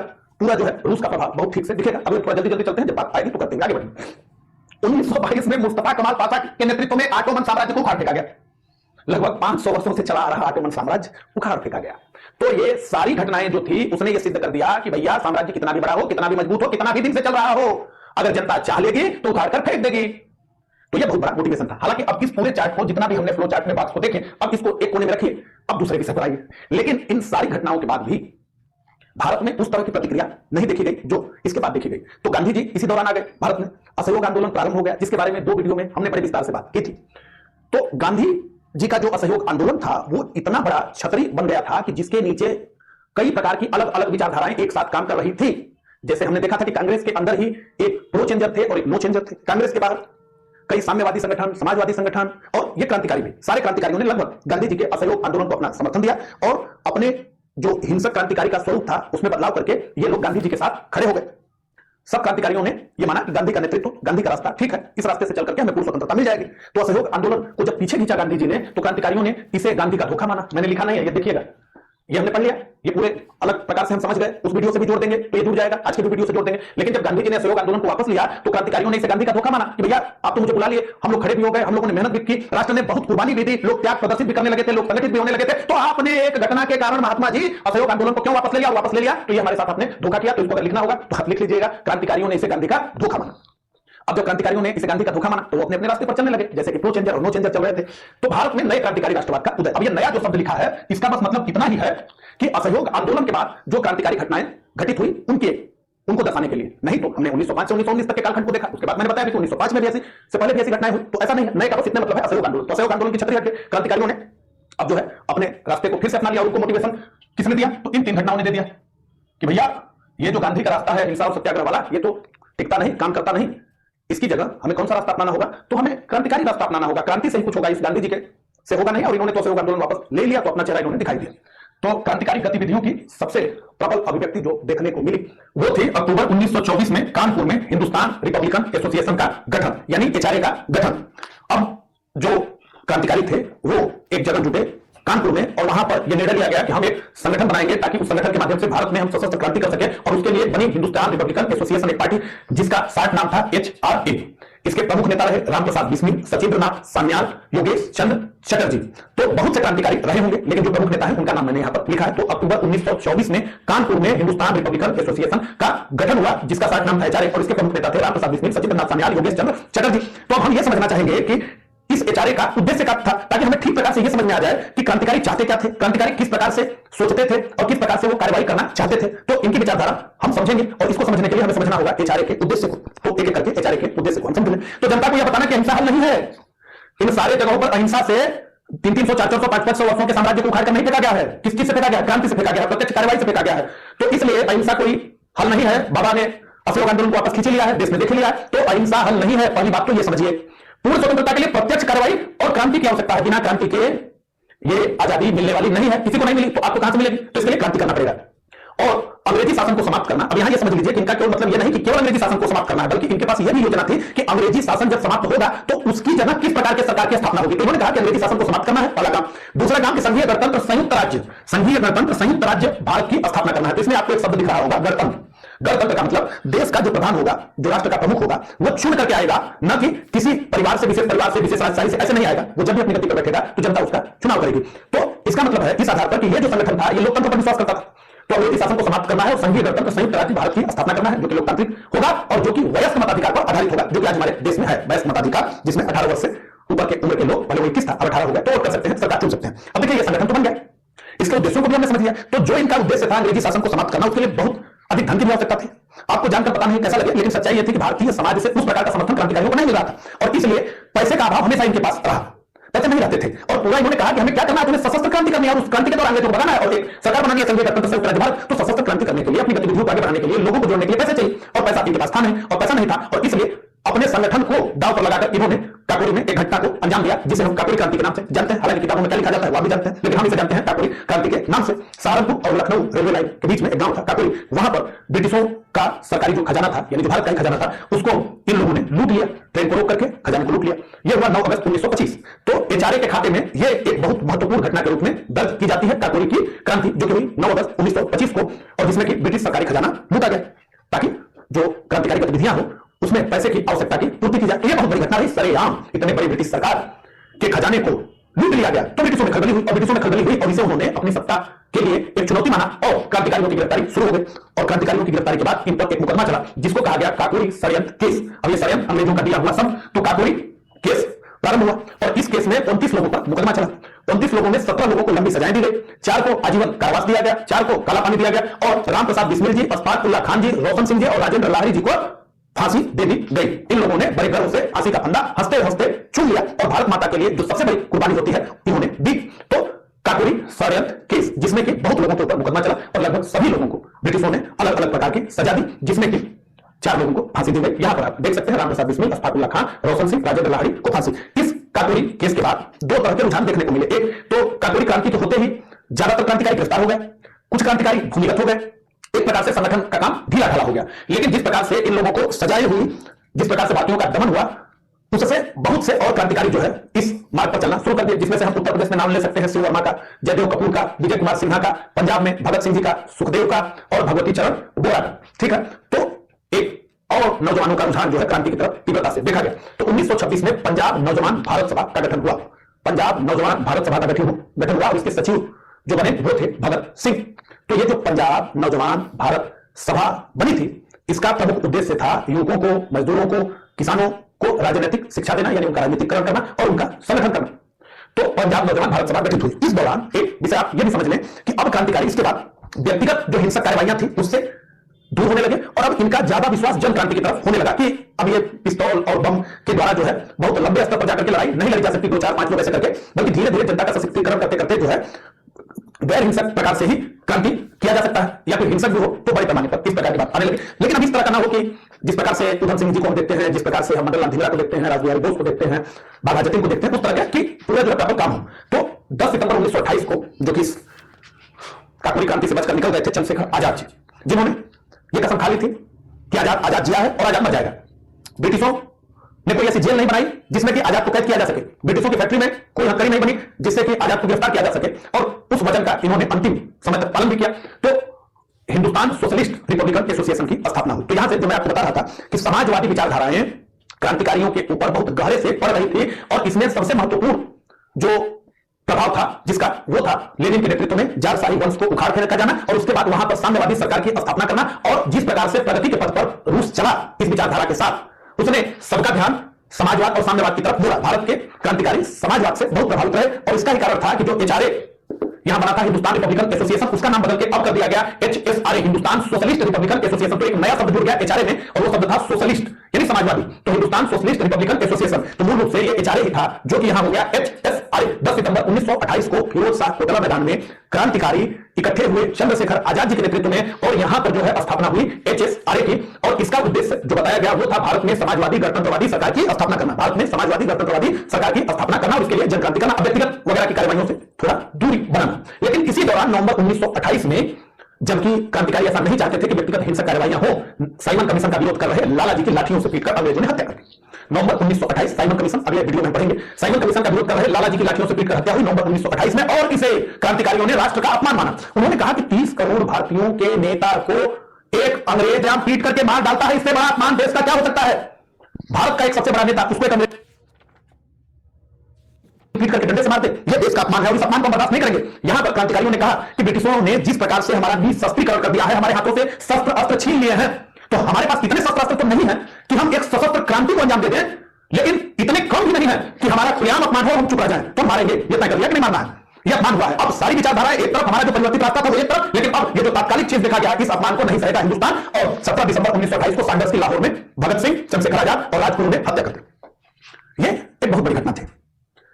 कोई भी एक व्यक्ति, अब चूंकि कई बंधन है इन सब बातों को करने में, लेकिन कुछ लोग क्या प्रयास करेंगे ये बताने का कि जब सांडर्स की हत्या हुई और इसको अंजाम दिया भगत सिंह जी ने, चंद्रशेखर आजाद जी ने और ये राजगुरु ने, तो भारतीय नागरिकों में इसकी किस प्रकार से प्रतिक्रिया हुई होगी, पॉजिटिव नेगेटिव ये मैं नहीं जानता, लेकिन आप कमेंट करके मुझे बताइएगा कि कैसी प्रतिक्रिया हुई होगी। क्या देश ने इनको एकदम हीरो मान लिया होगा या फिर क्या, आप वही कमेंट करके आप बताइएगा और जरूर बताइएगा। तो 17 दिसंबर 1928 को हुआ, भगत सिंह, चंद्रशेखर आजाद और राजगुरु ने इसको अंजाम दिया। इसी दौरान चंद्रशेखर आजाद के नेतृत्व में इरविन की ट्रेन पर बम मारा गया और जब इरविन की ट्रेन पर बम मारा गया तो गांधी जी ने यंग इंडिया में एक लेख लिखा जिसका कि शीर्षक था बम का पंथ या बम की पूजा। और इसमें गांधी जी ने क्रांतिकारी कार्यों की आलोचना की, इन क्रांतिकारियों की आलोचना की, जिसके जवाब में चंद्रशेखर आजाद जी के आदेश पर भगवती चरण वोरा ने द फिलॉसफी ऑफ द बम यानी बम का दर्शन लिखा इनकी प्रतिक्रिया में। और इस बम का दर्शन जो कि एक लेख था, जो कि एक दस्तावेज था जिसे मैं कल पढ़ा भी, तो इसमें ये जो HSRA है इसके क्या उद्देश्य हैं, किस प्रकार से क्रांतिकारी सोचते हैं, उनकी विचारधारा क्या है, वो किस प्रकार का भारत बनाना चाहते हैं, ये सारे शार्ट में लिखे हुए Bhagwati Charan Vohra the philosophy of the bomb. तो गांधी जी को जवाब दिया गया किस बात का कि इन्होंने बम का पंथ लिखा था या इसी को कहते हैं बम की पूजा, और इसमें क्रांतिकारियों की आलोचना की थी। तो क्रांतिकारियों ने अपना पक्ष बम के दर्शन जो शीर्षक से लिखी गई एक किताब का लीजिए या दस्तावेज, एक लेख, उसमें अपने दर्शन का प्रतिपादन किया, हम क्या सोचते हैं वगैरह। तो ये विषय इसीलिए यहां आ गया था, ठीक है। तो ये समझ में आ गया, सांडर्स की लाहौर में हत्या हो गई, ठीक है। अब इसके बाद केंद्रीय विधान परिषद में बम फेंका गया। तो केंद्रीय विधान परिषद में बम क्यों फेंका गया, यह प्रश्न। तो एक कारण यह बताया जाता है कि ये जो सांडर्स की हत्या की गई थी, इसके बाद अंग्रेजों ने वहां के स्थानीय नागरिकों के ऊपर विभिन्न तरह के अत्याचार करने प्रारंभ कर दिए थे। तो इन मतलब अत्याचारों से लोगों को बचाने के लिए सरकार का ध्यान किसी दूसरी घटना पर मोड़ देना, तो इसके लिए केंद्रीय विधान परिषद में बम मारना। सबसे महत्वपूर्ण बात कि केंद्रीय विधान परिषद में बम मार करके सरकार को अपनी बातें बताना और जब गिरफ्तार हो जाना तो अदालत की जो कार्रवाइयां चलेंगी उसके माध्यम से जनता के बीच अपने विचार को फैलाना कि जनता जाने तो कि ये क्रांतिकारी चाहते क्या है। अपनी अपील जनता में बढ़ाने के लिए क्रांतिकारियों ने यह निर्णय लिया कि केंद्रीय विधान परिषद में बम मारा जाए, क्योंकि केंद्रीय विधान परिषद में बम मारा जाएगा तो पूरे देश का ध्यान उधर जाएगा। इन लोगों ने कहा कि चूंकि ये जो ब्रिटिश सरकार है ये बड़ी सरकार है, बम मारने के बाद केंद्रीय विधान परिषद में ये लोग एक पर्चा फेंक रहे थे, तो उस पर्चे पर लिखा हुआ था कि बाहरी सरकार को सुनाने के लिए बम की आवश्यकता है, धमाके की आवश्यकता है। तो इसके लिए तो सबसे मूल उद्देश्य यह था कि गिरफ्तार होना है इस घटना के बाद, और जब अदालती कार्रवाइयां चलेंगी तो हम अपना पक्ष रखेंगे। बम मारने का उद्देश्य किसी की हत्या करना नहीं है, केवल बस बाहरी सरकार को सुनाना। तो जिस दिन इन्होंने बम मारा उसी दिन 2 बिल पास कराने के प्रयास में ब्रिटिश सरकार थी। एक बिल था ट्रेड डिस्प्यूट बिल और एक था पब्लिक सेफ्टी बिल। कहा जाता है कि इन बिलों के खिलाफ भी ये क्रांतिकारी थे। तो इन सारे कारणों से यह तय हुआ कि 8 अप्रैल 1929 को केंद्रीय विधान परिषद में बम फेंका जाएगा और इसका नेतृत्व करेंगे भगत सिंह और उनके साथ में रहेंगे बटुकेश्वर दत्त। ठीक है, तो इन लोगों ने यह निर्धारित किया लिया कि जो तौर है उस तौर में बोलो, बाहरों का इलाका है, जरा जोर से बोलो। तो जोर से बोलने में इन लोगों ने बम मार दिया। अब बम मार दिया, वहां पूरी हड़बड़ी मच गई। इन लोगों के पास मौका था कि ये लोग निकल जाए। बम मारने के बाद अफरा तफरी मची तो समय था कि निकल जाए, लेकिन ये लोग निकले नहीं और इनकलाब जिंदाबाद का नारा लगाने लगे, साम्राज्यवाद मुर्दाबाद का नारा लगाने लगे और अपनी गिरफ्तारी इन लोगों ने दे दी भगत सिंह और बटुकेश्वर दत्त ने। ठीक है, जब यह घटनाक्रम हुआ तो आज आप सोच करके देख लीजिए कि संसद भवन में 2 लोग घुस करके किसी भी प्रकार का वो शक्तिशाली हो या कमजोर हो बम मार दें तो कैसी हड़बड़ी जो है मचेगी। ये आप सोचकर स्वयं समझ सकते हैं कि यह कितना साहसिक कारनामा था और इससे ब्रिटिश सरकार कितना डर गई होगी। ठीक है, तो इस मामले में लाहौर षड्यंत्र केस के मामले में जो है बहुत सारे क्रांतिकारियों की गिरफ्तारी हुई। भगत सिंह सहित अनेक क्रांतिकारी गिरफ्तार, मुकदमा प्रारंभ और इस मुकदमे का नाम रखा गया लाहौर षड्यंत्र केस। इस मुकदमे के दौरान बहुत जबरदस्त तरीके से इन लोगों ने अपना पक्ष रखा। हालांकि किताबों में जो थोड़ा थोड़ा दिया गया है वही मैं पढ़ पाया। मैंने बड़ा प्रयास किया कि इस मुकदमे के दौरान डिटेल में इन लोगों ने क्या क्या कहा वो मिल नहीं पाया, लेकिन जबरदस्त तरीके से इन लोगों ने अपनी बात रखी और इनकी निर्भीकता को जब जनता ने देखा, इनके त्याग को समझा, तो जनता में भी एक प्रकार की उत्तेजना महसूस की गई। और भगत सिंह ये बात समझ रहे थे कि जब तक मैं अपना सर्वस्व बलिदान नहीं करूंगा, यानी अपने प्राण को भारत माता के चरणों में अर्पित नहीं करूंगा, तब तक हमारे जो भाई हैं जो इस समय ब्रिटिश सरकार में शामिल होने के लिए उसकी परीक्षाओं की तैयारी कर रहे हैं, जो कि एकदम तन मन धन से जुटे हुए हैं अपने रोजी रोटी की तलाश में, ऐसे में भाई जगेंगे नहीं। इनको जगाने के लिए मुझे अपना बलिदान करना होगा। जबरदस्त जो है वीरता का प्रदर्शन भगत सिंह जी ने किया। तो अब हम ये घटना को छोड़ते हैं और अब आते हैं अप्रैल 1930 में सूर्य सेन, जिनका नाम था मास्टर दा और जो कि असहयोग आंदोलन के दौरान जेल में भी गए थे। इन्होंने चटगांव शस्त्रागार पर धावा बोल दिया और उस पर कर लिया कब्जा और एक प्रकार से चटगांव में अंग्रेजों की सरकार समाप्त हो गई। टेलीफोन लाइन को उखाड़ लिया गया, डाकतार की व्यवस्थाओं को ध्वस्त कर दिया गया और यहां पर अधिकार हो गया क्रांतिकारियों का। तो कहा जाता है कि अंग्रेज जिस व्यक्ति से सबसे ज्यादा डरते थे वो थे मास्टर दा, जो कि ये बताना चाहते थे कि सशस्त्र क्रांति से ही देश को आजाद कराया जा सकता है और देश को आजाद कराने का और दूसरा कोई रास्ता नहीं है। तो अप्रैल 1930 में इन्होंने ऐसा किया। हालांकि कुछ ही समय के बाद, एक भीषण संघर्ष के बाद अंग्रेजों ने कब्जा कर लिया और बाद में जाकर के मास्टर दा गिरफ्तार हो गए, अनेक क्रांतिकारी मारे गए। इसी दौरान फरवरी 1931 में, जैसा कि मैंने कहा कि हर घटनाक्रम से चंद्रशेखर आजाद जी बचते रहे और उन्होंने जो कसम खाई थी उसको अंतिम दम तक इन्होंने निभाया भी कि इलाहाबाद आजाद पार्क में चंद्रशेखर आजाद अंग्रेजों से लड़ते हुए शहीद हो गए फरवरी 1931 में। ठीक है, तो क्रांतिकारियों में जो सबसे मुखर आवाज थे शहीद हो गए। 23 मार्च 1931 को भगत सिंह जी, सुखदेव और राजगुरु ने फांसी का फंदा चूम लिया। तो कहा जाता है कि फांसी 24 मार्च को देनी थी, लेकिन अंग्रेज डरे और उन्होंने शाम को ही, सुबह की जगह फांसी इन लोगों को दे दी। और एक प्रकार से कहा जाए तो अंग्रेजों ने इनको फांसी नहीं दी, इन्होंने स्वयं फांसी का फंदा चूम लिया। और जैसा कि आपने सुना भी सारी बातें जो है, तो इस घटनाक्रम से अत्यंत व्यथित भारतीयों को काफी कष्ट हुआ। इस बीच में एक जो घटनाक्रम है वो छूट गया था मुझसे, उसे भी समझ लीजिए। इसी दौरान गांधी इरविन समझौता हुआ और गांधी इरविन समझौते में पूरा देश टकटकी लगाए हुए देख रहा था गांधी जी की तरफ कि गांधी जी भगत सिंह के विषय में गांधी इरविन समझौते में अपनी बात रखेंगे और फांसी से भगत सिंह जी को बचा लेंगे। हालांकि एक बात ये जानिए कि भारत में कई लोगों ने, मालवीय जी भी उसमें प्रमुख है, यह प्रयास किया कि इन लोगों को फांसी न हो, लेकिन क्रांतिकारियों ने इसका विरोध किया। भगत सिंह जी ने तय कर लिया था कि मरना है और जब मरेंगे तभी ये जो मुर्दा हुए भारतीय खड़े हैं ये जगेंगे। तो इनको जगाने के लिए हमें फांसी का फंदा चुनना ही होगा, बड़े निर्भीकता के साथ चुनना होगा। लेकिन जनता तो ये चाहती थी कि ये लोग जो है फांसी पर न चढ़े, नेता भी चाहते थे। तो जनता टकटकी लगाई खड़ी थी कि गांधी इरविन समझौते में गांधी जो है भगत सिंह को बचा करके ले आएंगे या फिर अगर ऐसा नहीं हुआ तो समझौता नहीं करेंगे। आगे सब हम पढ़ेंगे, यहां केवल एक पहलू बता रहा हूं। तो इसलिए यहां मैंने लिख दिया है कि मुद्दे पर गांधी मौन। इस विषय पर मैंने फेसबुक पेज पर लेख लिखा है, उसमें 8 लाइनों में इस विषय पर भी अपनी बात रखी थी, लेकिन यहां पर कहने के लिए कि गांधी जी मौन हो गए और गांधी इरविन समझौता पर हस्ताक्षर हो गया। भगत सिंह की रिहाई पर या फिर फांसी की सजा को कम करने पर कोई बात हुई नहीं। तो भगत सिंह, सुखदेव, राजगुरु को 23 मार्च 1931 को फांसी पर लटका दिया गया और पूरा देश सन्न रह गया। अब यह समझिए कि इसी दौरान भगत सिंह जी ने इतनी पहचान बनाई थी बम मारने के बाद जेल में 2 साल बिताते समय, जिस प्रकार से इन्होंने समय समय पर अपनी बात रखी, उन सब चीज से तब जाकर के, नहीं तो क्रांतिकारी समाज में उस प्रकार स्वीकार्यता अपनी पा नहीं पाई थे। लेकिन भगत सिंह के मामले में तो ज्यादा बड़े बड़े काम होते थे, क्योंकि भगत सिंह जी करीब करीब 6 फुट लंबे थे, बड़े गोरे चिट्टे और बहुत सुंदर दिखते थे। तो इनका फोटो यूज किया जाता था ये बटुकेश्वर दत्त से थोड़ा बड़ा बना करके, लोगों को यह भी समझाने के लिए कि जब इस जैसा गोरा चिट्टा नौजवान, इतना पढ़ा लिखा नौजवान देश के लिए फांसी पर चढ़ सकता है तो और लोग भी तो कर सकते हैं ऐसा। उसी बात में बताया जाता है कि भगत सिंह जी ने एक वो जो तिरछी टोपी वाला आप देखते हैं फोटो, वो उन्होंने खिंचवाया था। और इस घटनाक्रम के बाद ये क्रांतिकारियों में से कई लोगों ने उस फोटो को, जो पेपर थे उनके कार्यालयों में, अखबारों के कार्यालयों में भिजवाए थे कि इसी हाइट वाली फोटो ही जो है पेपरों में जाए। कहा जाता है कि जो क्रांतिकारियों से सहानुभूति रखते थे, ऐसे जो प्रेस वाले थे उन्होंने पुलिस को उसी तरह की फोटो दी ताकि जो है सरकार से भी वही फोटो छपने के लिए आए जिसमें वो हैट लगाए, उसमें बड़े अच्छे वो दिख रहे हैं, तो उनकी इच्छा भी थी भगत सिंह जी की वही फोटो जो है जाए। तो कई माध्यमों से ये लोग जनता में जो है अपनी बात रखना चाहते थे और निश्चित रूप से जिस बात को उन्होंने सोचा, बहुत बड़े थिंकर थे भगत सिंह। ऐसा नहीं था कि जिस प्रकार की उनकी उम्र थी, अभी 1907 में इनका जन्म हुआ और यहाँ पर जो है 23 वर्ष की उम्र में ये फांसी के फंदे पर चढ़ गए। लेकिन इसी दौरान इन्होंने काफी किताबें लिखी और ये जो द फिलॉसफी ऑफ द बम था, जो बम का दर्शन था, जो दस्तावेज था, इसको अंतिम रूप उन्होंने दिया। तो इनका चिंतन ये कहता था कि जब तक मैं मरूंगा नहीं तब तक जो है देश को ये समझ में नहीं आएगा कि हमारा रास्ता क्या है। और ये ठीक भी समझते थे। ये देखने को तब मिला जब बटुकेश्वर दत्त जी को फांसी नहीं हुई इस मामले में, जिसमें कि ये तीनों लोग फांसी चढ़े, बटुकेश्वर दत्त को काला पानी की सजा हुई, बाद में रिहा हो गए और फिर भारत छोड़ो आंदोलन के दौरान ये फिर जेल में चले गए। तो जब ये जेल से आजाद हुए तो इनकी स्थिति इतनी बुरी हुई कि जिसको पढ़ करके ये लगता है कि भारत जैसे देश में कोई कैसे अपने सर्वस्व का बलिदान करेगा जब इन सब कहानियों को पढ़ेगा। बटुकेश्वर दत्त जी को आजाद भारत की सरकार रोजी रोटी का साधन भी नहीं दे पाई। सिगरेट की एक कंपनी में इनको काम करना पड़ा, बाद में इन्होंने बिस्कुट का काम करना शुरू किया बनाने का, उसमें भी असफल रहे। एक बार पटना में सरकारी बसों के लिए टेंडर बांटे जा रहे थे, बटुकेश्वर दत्त जी भी वहां पहुंचे और वो जब कमिश्नर के कमरे में पहुंचे और अपनी बात उन्होंने रखी तो उन्होंने कहा कि मैं फ्रीडम फाइटर हूं, और सच्चे अर्थों में यही तो थे फ्रीडम फाइटर। तो कमिश्नर ने कहा कि क्या सबूत है, सबूत लाइए, कोई प्रमाण पत्र रखे हैं कि आप फ्रीडम फाइटर हैं।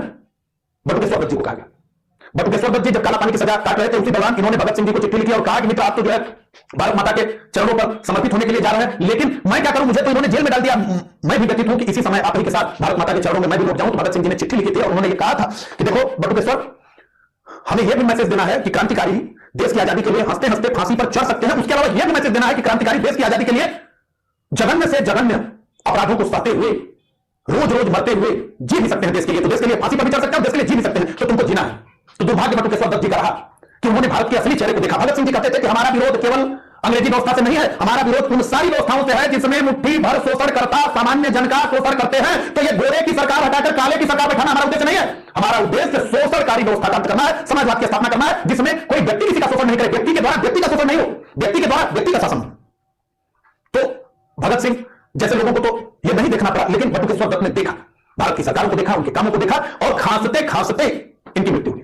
आप लोग नेट पर पढ़िएगा, समझ में आएगा कि किस प्रकार से। तो हमने सूर्य सेन मास्टरदा और ये बात कर ली, इन लोगों को फांसी हो गया, गांधी इरविन समझौता भी हो गया, भगत सिंह और साथियों की रिहाई की बात नहीं मानी गई, अत्यंत व्यथित भारतीय थे। जनवरी 1934 को सूर्य सेन को फांसी दे दी गई। तो ये जो घटनाक्रम रहा इसमें सूर्य सेन को फांसी दे दी गई और 13 मार्च 1940 को जलियांवाला बाग के हत्यारे माइकल ओडायर को उधम सिंह जी ने लंदन में जाकर के गोली मार दी। 20 वर्षों के बाद जब ये जलियांवाला बाग हत्याकांड हो रहा था उस समय कहा जाता है कि उधम सिंह जी पानी पिला रहे थे और उन्होंने देखा इस प्रकार से, फिर अंदर का धोखा हुआ, तहकीकात कमेटी बनी, ये सारी चीजें हुई। पिछले लेक्चर में रेलवे टेक वाले ने बात की थी। तो उन्होंने तय कर लिया कि नहीं मारूंगा, और किसको मारूंगा, तो लेफ्टिनेंट को मारूंगा, जो एलजी है, जो लेफ्टिनेंट गवर्नर है उसको मारूंगा, जिसका नाम माइकल ओडायर है। ये जो डायर जनरल डायर गोली चला रहा था, ये उसके आदेश पर चला रहा था। मुख्य हत्यारा कौन है, माइकल ओडायर है, हमारा निशाना प्रमुख व्यक्ति होगा। तो उन्होंने तय किया और 20 वर्षों तक इनके जीवन का एक ही उद्देश्य रहा, माइकल ओडायर की हत्या करना, और उसको उन्होंने बहादुरी से पूरा किया। और उधम सिंह जी ने माइकल ओडायर को मारा और खड़े होकर के वहां पर गिरफ्तारी दी, अपना बयान दिया और वो भी बयान आपको नेट पर पढ़ने को मिल जाएगा, जबरदस्त था। तो इस घटनाक्रम से हिल गई सरकार। ये बहुत बड़ी बात थी कि लंदन में भी जान नहीं बचेगी और 20 वर्ष बाद भी नहीं बचेगी। जो पाप तुम लोग कर रहे हो सामूहिक रूप से ब्रिटिश सरकार के अंतर्गत रहते हुए, उसकी व्यक्तिगत सजा मिलेगी। ये बहुत बड़ा डर होता है, इसको समझने का प्रयास करिए। इस तरह का कार्य सरकारी मशीनरी को ठप कर सकता है, बहुत से अगर कार्य हो जाए तो इस प्रकार से हमने देखा कि यूरोपीय श्रेष्ठता का जो झूठा भ्रम था उसको इन 3 बाक्सों ने तोड़ दिया, इन 3 घटनाओं ने तोड़ दिया। उसके बाद हमने देखा कि एक ये जो धारणा बन गई थी कि ब्रिटिश साम्राज्य को उखाड़ कर फेंका नहीं जा सकता, उसका अंत नहीं किया जा सकता, उसको इन 3 बाक्सों ने बता दिया कि नहीं किया जा सकता है, क्योंकि 300, 400, 500 वर्ष पुरानी जो राजशाही थी, जैसे चीन में थी, जैसे रूस में थी, जैसे ऑटोमन तुर्की में थी, तो इनको उखाड़ कर फेंका गया। उसके बाद हमने देखा कि किस प्रकार से सभी तत्व असहयोग आंदोलन में आ गए थे, लेकिन आंदोलन को गांधी जी ने वापस ले लिया, तो क्रांतिकारियों ने इसे अपना अपमान माना। उसके बाद हमने देखा कि क्रांतिकारी घटनाक्रम किस प्रकार से हुए और फिर फाइनली हमने जलियांवाला बाग के हत्यारे माइकल ओडायर को उधम सिंह जी ने किस प्रकार से मारा उसको देखा। तो आपको आज का ये वीडियो जैसा भी लगा हो उस हिसाब से अपना कमेंट जरूर करके मुझे सूचित करिएगा।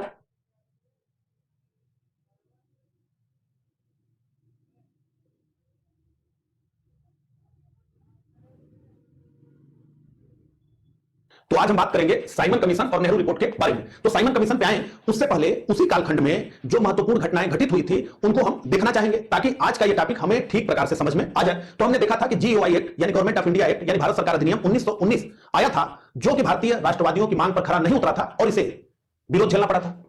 जीओआई एक्ट 1919 के बाद भारत में एक बहुत सशक्त आंदोलन की शुरुआत हुई, जिसे हम असहयोग और खिलाफत आंदोलन के नाम से जानते हैं।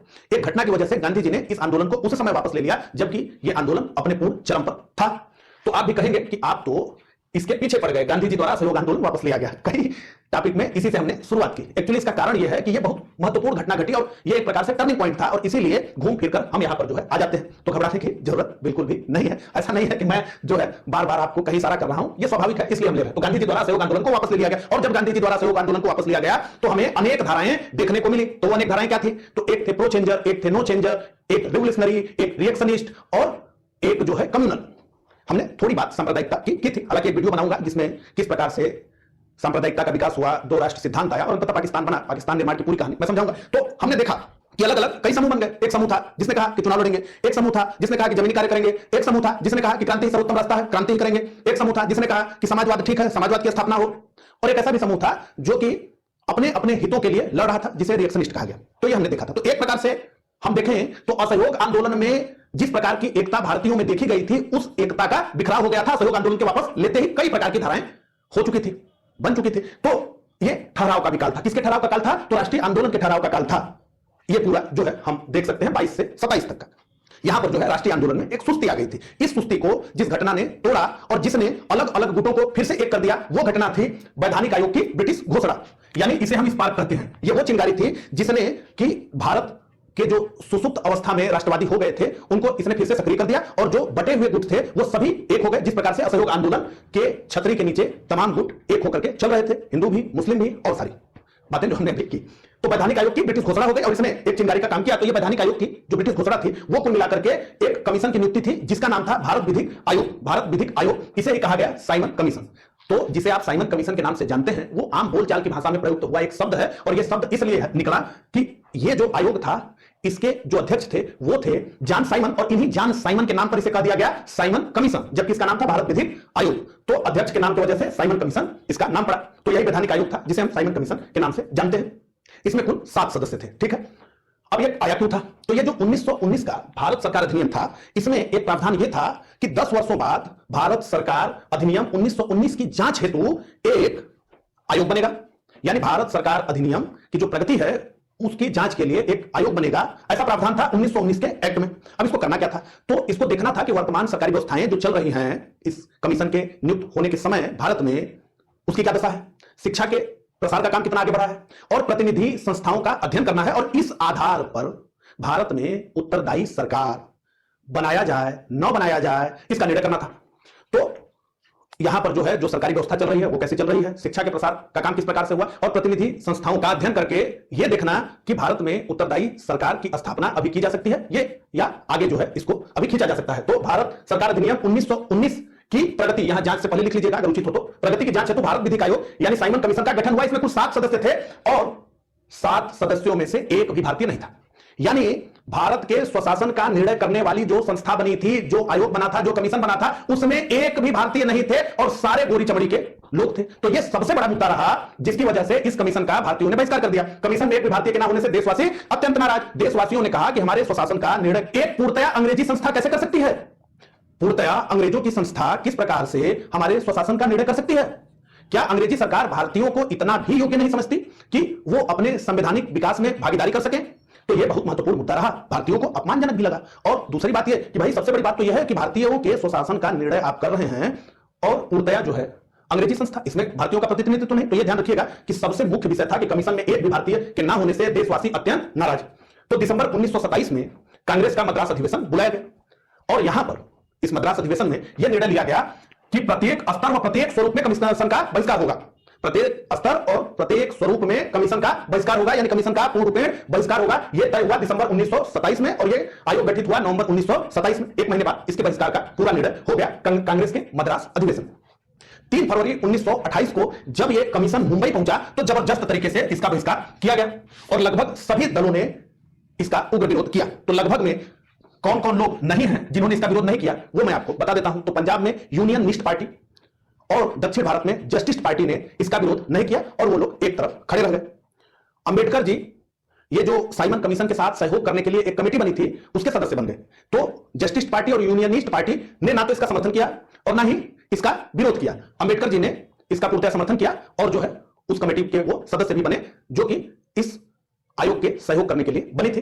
तो इसको छोड़ करके लगभग भारत के सभी दलों ने किसको किसको छोड़कर, जस्टिस पार्टी को छोड़कर, यूनियनिस्ट पार्टी को छोड़कर, अंबेडकर जी को छोड़कर और मुस्लिम लीग में दो धड़े बन गए थे। एक अली जिन्ना का धड़ा जो कि इस कमीशन का विरोध कर रहा था, तो जिन्ना के नेतृत्व में जो मुस्लिम लीग थी, जो धड़ा था वो इस कमीशन का विरोध कर रहा था, और एक धड़ा था मोहम्मद शफी का जो कि इस कमीशन का समर्थन कर रहा था। तो ठीक है, ये आपको समझ में आ गया कि कौन कौन लोग कहां थे। तो इन 3-4 लोगों को छोड़ दिया जाए तो लगभग भारत के सभी दलों ने, मुस्लिम लीग जिसमें मैंने जिन्ना ग्रुप बताया, उसके अलावा हिंदू महासभा और भी सबने उनका विरोध किया। और एक बड़ा प्रसिद्ध इस समय जो है नारा हुआ, साइमन गो बैक, साइमन वापस जाओ। जबरदस्त तरीके से यह कहा गया, साइमन गो बैक, साइमन वापस जाओ। इसी दौरान भारत सचिव जो था लॉर्ड बर्कनहेड, इसने चुनौती यह पेश की कि भारतीय अपना संविधान स्वयं ही क्यों नहीं बना लेते, भारतीय अपना संविधान स्वयं ही क्यों नहीं बना लेते। अब आपको यह सुन करके बड़ा अचरज हुआ होगा कि अरे ये तो बहुत आसान काम है, इसने कह दिया तो भारतीय मिलकर के एक संविधान बना लेंगे, इसमें क्या है, माथा पीछे थोड़ा करना है, 4 देश का वहां से उठा के लाना है, 10 देश का वहां से उठा के लाना है, किसी के यहां से कुछ लाना है, किसी के यहां से कुछ लाना है, किसी के यहां से कुछ ले आना है, और सबको जो है बाइंड करके एक संविधान बना देना है।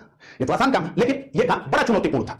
चुनौतीपूर्ण इसलिए था कि अंग्रेजों ने भारतीयों को आपस में लड़ा लड़ाकर इतना बांट दिया था कि उन लोगों में कोई एक राय बन जाए, यह बड़ा मुश्किल था। अगर आपको ध्यान हो नेपाल के संविधान का, तो हम देख रहे हैं कि वर्षों से वहां गतिरोध चल ही रहा है, कभी ये समूह नहीं मानता है संविधान पर, कभी वो समूह नहीं मानता है, और ऐसे कितनी बार जो है एक मत बनाने का प्रयास किया गया। हालांकि अभी लग रहा है कि अब इस बार काम फाइनल है, पता नहीं फाइनल है कि आगे भी गतिरोध होगा। तो इन्होंने इतना देश को बांट दिया था कि सारे लोग एक जगह बैठ जाएं और एक बात पर एक मत हो जाएं, एक संविधान को मान ले, यह बड़ा मुश्किल था। इस बात को बर्कनहेड समझता था और इसलिए उसने ये चुनौती दी। तो कुल मिलाकर के संविधान बनाना बड़ा मुश्किल था। संविधान बनाना कागजी कार्रवाई की बात नहीं, सारे लोग एक विषय पर एक मत हो जाएं, ये बड़ा मुश्किल था। बाकी तो संविधान बनाने में हमारे देश के लोग बहुत आगे हैं, आप जानते हैं। तो फरवरी मई 1928, फरवरी के महीने में दिल्ली में और मई के महीने में मुंबई में 2 सर्वदलीय सम्मेलन हुए। तो अब यहां यह समझिए कि सर्वदलीय सम्मेलन का मतलब कि वो सारे दल जिन्होंने साइमन कमीशन का बहिष्कार किया था और इसे अपमान माना था साइमन कमीशन का, क्योंकि उन्होंने यह माना था कि हमारे हितों का फैसला करने के लिए जो आयोग बना है उस आयोग में हमारा ही रिप्रेजेंटेशन नहीं है, और इसलिए ये जो बर्कनहेड की चुनौती है इसे हम लोग स्वीकार करते हैं और सारे लोग इकट्ठे हो गए कि नहीं, हम अपना संविधान बना लेंगे। तो एक सम्मेलन दिल्ली में फरवरी में, फिर मई में मुंबई में हुआ, और इस सर्वदलीय सम्मेलन ने एमएल नेहरू, मोतीलाल नेहरू के नेतृत्व में 9 सदस्यीय कमेटी गठित कर दी, और इस कमेटी का काम था संविधान का निर्माण। तो फरवरी मई 1928 में यह काम हुआ। 10 अगस्त 1928 में ये जो कमेटी बनी थी इसने अपनी रिपोर्ट प्रस्तुत की। तो इस रिपोर्ट को नेहरू रिपोर्ट कहा गया। कारण उसका बस इतना था कि मोतीलाल नेहरू जो थे वो इस कमेटी को लीड कर रहे थे, और इसलिए इसे जो है नेहरू रिपोर्ट कहा गया। तो अब नेहरू रिपोर्ट में क्या क्या रिकमेंडेशन थी उसको हम समझना चाहेंगे।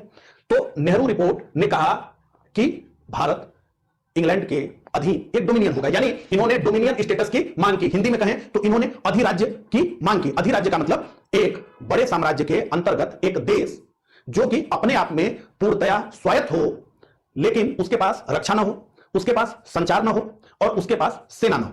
तो इस प्रकार का डोमिनियन स्टेटस की मांग, यानी कि ब्रिटिश साम्राज्य के अधीन रहते हुए पूर्ण रूप में स्वायत्तता।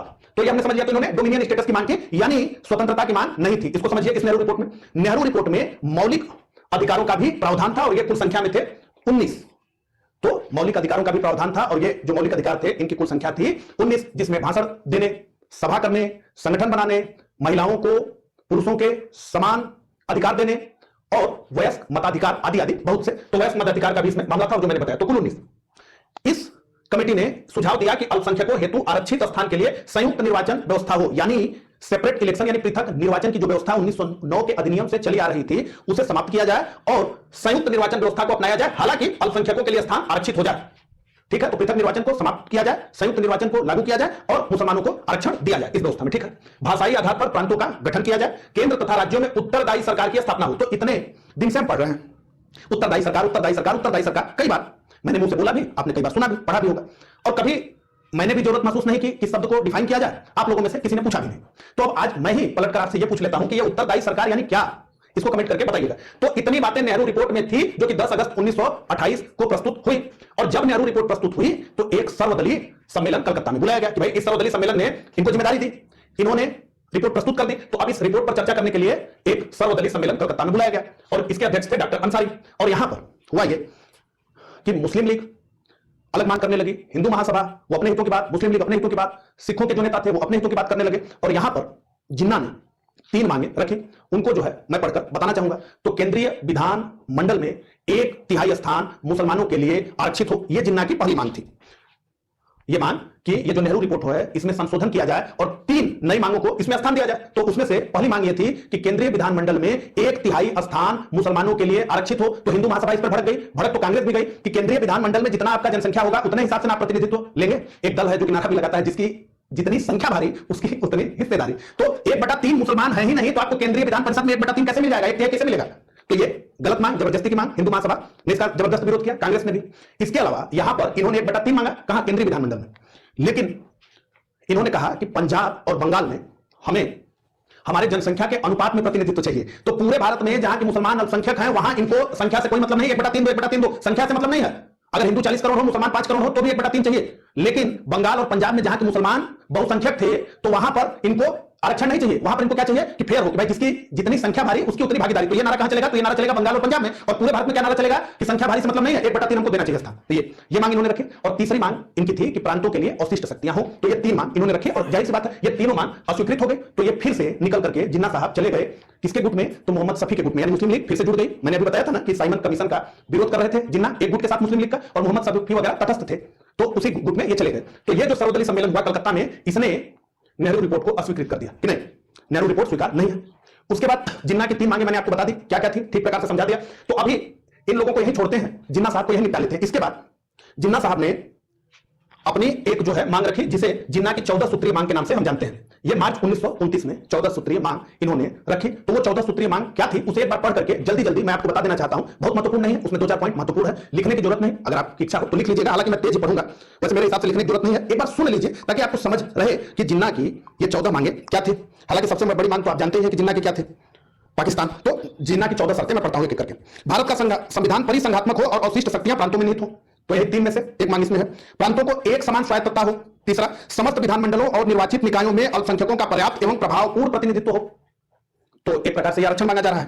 केंद्रीय विधानमंडल में मुसलमानों का प्रतिनिधित्व 1/3 से कम ना हो। सांप्रदायिक समूहों को प्रतिनिधित्व देने के लिए पृथक निर्वाचन मंडल की व्यवस्था हो।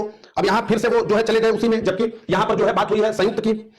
छठवां, पंजाब, बंगाल और उत्तर पश्चिम सीमांत प्रांत में कोई भी क्षेत्रीय पुनर्वितरण मुस्लिम बहुमत को प्रभावित न करे।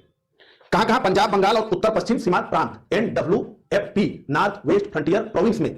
उसके अलावा 7वां, सभी संप्रदायों को धार्मिक स्वतंत्रता हो। हालांकि ये तो मूल है हमारे संविधान का। 8वां, कोई भी विधेयक का प्रस्ताव किसी विधानमंडल अथवा किसी अन्य निर्वाचित निकाय में पारित न हो यदि किसी संप्रदाय के 3/4 सदस्यों ने उसका विरोध किया हो। अब आप समझ लीजिए कि ये तो सीधे सीधे जो है बहुमत का अपमान हो जाएगा कि किसी संप्रदाय का समूह 3/4 इन्होंने जैसा कि मांग की है सदस्यों उसका अगर विरोध कर दें तो वो पास ना हो। तो संप्रदाय विशेष के सदस्यों से पूछ करके तो प्रस्ताव पास नहीं होगा। तो ये भी सिंध को बंबई से पृथक किया जाए। अगला, उत्तर पश्चिमी सीमा प्रांत और बलूचिस्तान में संवैधानिक सुधार लाए जाए। 11वां, राज्य की संपूर्ण सेवाओं और स्थानीय स्वशासी संस्थाओं में मुसलमानों के लिए पर्याप्त स्थान आरक्षित हो। एकदम सांप्रदायिक मांग है। देखिए, राज्य की संपूर्ण सेवाओं और स्थानीय स्वशासी संस्थानों में मुसलमानों के लिए पर्याप्त स्थान आरक्षित हो। मुस्लिम संस्कृति, धर्म और उस संस्थाओं चैरिटेबल इंस्टीट्यूशंस को सुरक्षा प्रदान किया जाए। केंद्रीय मंत्रिमंडल और प्रांतीय मंत्रिमंडलों में मुसलमानों का कम से कम 1/3 प्रतिनिधित्व हो। अब आप बताइए कि अभी तो आप विधायिका में कर रहे हैं, उसके बाद विधायिका से जो कार्यपालिका बनेगा, जो मंत्री समूह बनेगा, उसमें भी आपको 1/3 चाहिए। उसके बाद केंद्रीय विधानमंडल द्वारा भारतीय परिसंघ को इकाई एवं राज्यों की सहमति के बिना संविधान में संशोधन न किया जाए। तो इसका तो मतलब हो गया कि एकदम केंद्र कमजोर हो जाएगा। और इनका यह मकसद था कि जो मुस्लिम बहुल राज्य हैं उनको इसी तरह का कमजोर केंद्र चाहिए भी। तो इतनी सारी बातें इस जिन्ना के 14 सूत्रीय मांग में थी। अब फिर से हम आ जाते हैं। तो यहां सर्वदलीय सम्मेलन क्या हुआ कि कलकत्ता में हुआ, जिसने कि ये नेहरू रिपोर्ट को अस्वीकार कर दिया। तो अब सर्वदलीय सम्मेलन का काम यहां से खत्म हो गया। ठीक है, उसी दिसंबर 1928 में कलकत्ता में कांग्रेस का अधिवेशन हुआ और यहां पर नेहरू रिपोर्ट को स्वीकृति मिल गई। हालांकि इस नेहरू रिपोर्ट का विरोध कई लोग कर रहे थे, जिसमें कि जवाहरलाल नेहरू, मोतीलाल नेहरू के पुत्र और नेताजी सुभाष चंद्र बोस प्रमुख थे। इन लोगों का कहना था कि ये जो नेहरू रिपोर्ट है इसने डोमिनियन स्टेटस का दर्जा मांगा है और डोमिनियन स्टेटस का दर्जा मांगने का वक्त बीत गया। अब हमें पूर्ण स्वतंत्रता दो, पूर्ण स्वतंत्रता से नीचे हम मानेंगे नहीं।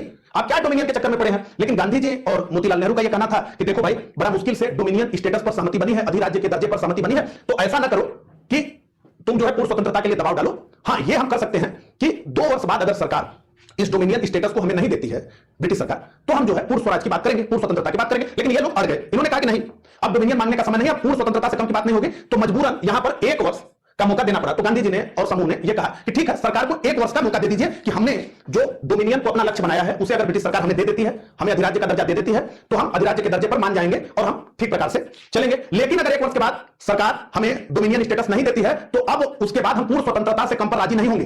तो 1 वर्ष का समय दिया गया दिसंबर 1928 में कलकत्ता के अधिवेशन में कि ब्रिटिश सरकार 1 वर्ष के अंदर डोमिनियन स्टेटस भारतीयों को दे दे। अगर नहीं देगी तो पूर्ण स्वतंत्रता से कम पे बात नहीं होगी। तो नीचे आइए, डोमिनियन स्टेटस के मुद्दे पर नेताजी और जेके नेहरू का विरोध, जैसा कि मैंने बताया, ऑल इंडिया इंडिपेंडेंस लीग की स्थापना इन लोगों ने की और इस लीग का काम यह था कि पूर्ण स्वतंत्रता के लिए माहौल कांग्रेस के बाहर और अंदर बनाया जाए, ताकि जो है ये जो बात 1 वर्ष की हुई है इसको जो है पूर्ण करवा सके। बीच में एक बात आपको दिख रहा है, मार्च 1929 जिन्ना की 14 सूत्री मांग, इस पर हमने बात कर ली।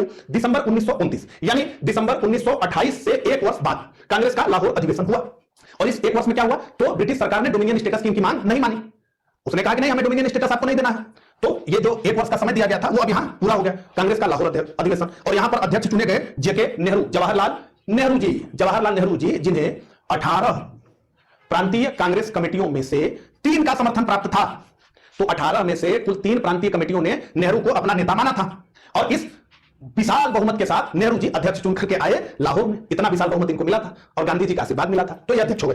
तो अध्यक्ष हुए जेके नेहरू और यहां पर अब 1 वर्ष बीत गया, वो टाइम जो इन लोगों ने दिया था खत्म हो गया। तो अब पूर्ण स्वराज को कांग्रेस ने अपना लक्ष्य बना लिया और अब यहां कोई ढकी छुपी बात नहीं रह गई जो होम रूल से ही शुरू हुई थी, तो स्वशासन, तो स्वराज, तो गृह शासन, ये कुछ नहीं। अब पहली बार खुली बात हो गई कि पूर्ण स्वतंत्रता चाहिए। अब ये सब ढकी छिपी बात नहीं, पूर्ण स्वतंत्रता, पूर्ण स्वतंत्रता, पूर्ण स्वतंत्रता, पूर्ण स्वतंत्रता कांग्रेस का लक्ष्य होगा। और यह बात हुआ था दिसंबर 1929 के कांग्रेस के लाहौर अधिवेशन में। और पूर्ण स्वतंत्रता की प्राप्ति के लिए एक सविनय अवज्ञा आंदोलन चलाया जाएगा, एक अवज्ञा आंदोलन चलाया जाएगा, यह भी इसी अधिवेशन में तय हो गया। और यह जो अवज्ञा आंदोलन चलेगा, इसके संघर्ष का पूरा कार्य गांधी जी के कंधों पर छोड़ दिया गया। तो एक प्रकार से गांधी जी को यह जिम्मेदारी दे दी गई कि आप जिस प्रकार से सविनय अवज्ञा आंदोलन चलाना चाहें, जिस प्रकार से आप तय कर लें और जो है आपके नेतृत्व में यह चलेगा। किस लिए चलेगा, तो पूर्ण स्वतंत्रता की प्राप्ति के लिए चलेगा। तो 26 जनवरी 1930 को स्वतंत्रता दिवस घोषित कर दिया गया। यहीं से 26 जनवरी को हर वर्ष भारतीय स्वतंत्रता दिवस मनाते थे, यानी यहां से मान लिया गया कि हमारा देश आजाद हो गया और 26 जनवरी को हर वर्ष ये स्वतंत्रता दिवस मनाया जाने लगा। बड़े धूमधाम से, उल्लास से, जिस प्रकार से आज हम मनाते हैं उसी प्रकार से मनाया जाता था और यह 1947 तक मनाया जाता गया। और इसके अलावा जो है गांधी जी ने एक शपथ लिखी थी, वो लेना होता था, स्वयंसेवकों को वचन लेना होता था। उसमें बहुत से विषय थे, जिसमें एक तो ये था कि स्वतंत्रता हमारा अहरणीय अधिकार है जिसका हरण नहीं किया जा सकता। ऐसे बहुत लंबा है, किताबों में आपको मिल जाएगा वो पूरा शपथ पत्र, जिसे पढ़ना पड़ता था हर वर्ष 26 जनवरी को 1930 के बाद से ही। तो पहला तो मनाया गया 26 जनवरी 1930 को स्वतंत्रता दिवस, उसके बाद हर वर्ष ये मनाया जाने लगा। बाद में जब हमारा देश आजाद हुआ, तो चूंकि आजाद हमारा देश कब हो ये हमारे हाथ में था नहीं, तो 15 अगस्त 1947 को हमें आजादी मिल गई। लेकिन ये जो मूल भावना थी, जो कि हम 26 जनवरी 1930 से ही प्रारंभ कर चुके थे स्वतंत्रता दिवस के रूप में मनाना, तो जब हमारा संविधान लागू होने का समय आया, हमारा संविधान बन गया, जो कि पहले ही बन गया, लेकिन हमने उसको रोके रखा और उसको 26 जनवरी 1950 को हमने जो है लागू किया, ताकि ये जो भावना कांग्रेस के लाहौर अधिवेशन में थी और 1930 से ही भारतीय जिस दिन को अपने स्वतंत्रता दिवस के रूप में मनाते आ रहे थे, उनकी भी भावनाएं जो है पूर्ण हो। हमने उनकी इस भावनाओं को सम्मान दिया, अपने देश के संविधान को इसी दिन लागू किया 26 जनवरी 1950 को, उसको हम गणतंत्र दिवस के रूप में मनाते हैं। ठीक है, तो आज के इस वीडियो में हमने ठीक प्रकार से समझा कि साइमन कमीशन क्या था, नेहरू रिपोर्ट, जिन्ना के 14 सूत्री मांग क्या थी, और इस प्रकार से जो है अब बात हमको करनी है साइमन कमीशन की सिफारिशों के बारे में। थोड़ी बात इस पर कर लेते हैं। तो साइमन कमीशन की सिफारिशें मई 1930 में आई, जो ये बना था ना, तो अब ये भी तो अपनी सिफारिश रखेगा। तो क्या था, तो प्रांतों में दैव शासन की जगह उत्तरदायी सरकार का गठन हो, यानी जो दैव प्रकार की सरकार है उसको हटा दिया जाए और उत्तरदायी सरकार का गठन हो। ये जब मैं अधिनियम पढ़ाऊंगा आपको 1919, 1909, 1935, तो सब बताऊंगा कि ये दैव शासन व्यवस्था किस प्रकार से काम करती थी, किंतु केंद्र में नहीं। यहां आप ये समझ लीजिए कि प्रांतों में दैव शासन को हटा करके उत्तरदायी सरकार का गठन किया जाएगा, लेकिन केंद्र में उत्तरदायी सरकार का गठन नहीं होगा, यानी केंद्र में भारतीयों के पास शासन का कोई अधिकार नहीं होगा। भारत के लिए संघीय संविधान की व्यवस्था होगी, एससी भारत सरकार के नियंत्रण में, यानी जो ये सुप्रीम कोर्ट है, जो सर्वोच्च न्यायालय है, वो भारत सरकार के नियंत्रण में रहेगा और मताधिकार का विस्तार किया जाएगा। ये जो 2 से 3% मताधिकार का अधिकार था उसे 10% तक बढ़ा दिया जाएगा। तो ये सारे प्रावधान रहे साइमन आयोग के। ठीक है, तो इनमें से ज्यादातर प्रावधानों को 1935 के अधिनियम में उठा करके डाल दिया अंग्रेजों ने। तो बाद में हम 1935 का भी अधिनियम पढ़ेंगे। तो अब इसके बाद हमको सविनय अवज्ञा आंदोलन पढ़ना है। अब चूंकि यह तय हो गया तो सविनय अवज्ञा करना है, तो उसको हम अगले वीडियो में पढ़ेंगे।